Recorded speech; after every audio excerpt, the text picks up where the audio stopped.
Aujourd'hui, dans notre rubrique Paroles d'Éden, nous allons considérer un verset biblique auquel les chrétiens font souvent allusion lorsqu'ils sont remis en question.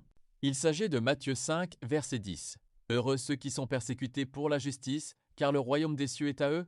Très souvent, certains chrétiens déclarent être persécutés ou vivre de la persécution autour d'eux en se basant sur une lecture partielle de ce verset. La véritable question n'est donc pas seulement d'être persécuté, mais pour quelle cause l'est-on ? Souvent, ce que certains qualifient de persécution n'est en réalité que la conséquence de leurs propres actions, des corrections ou des désaccords normaux dans les relations humaines. Qu'est-ce que la persécution pour la justice ?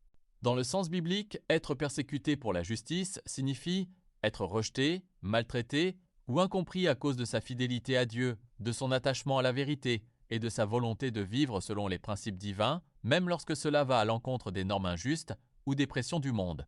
Il s'agit d'une souffrance subie non pas à cause de ses fautes, mais à cause de la droiture, de la vérité et de l'obéissance à Dieu. Ainsi, ce type de persécution est lié à une vie qui dérange parce qu'elle reflète la lumière dans un contexte d'obscurité morale. Conclusion. Avant de revendiquer la persécution, il est donc important de s'examiner avec honnêteté. Suis-je vraiment rejeté à cause de la justice ou suis-je simplement confronté aux conséquences de mes propres choix ? Car selon Matthieu 5, verset 10, la bénédiction ne repose pas sur le fait d'être persécuté en soi, mais sur le fait d'être persécuté pour la justice. Et c'est là toute la nuance que beaucoup oublient.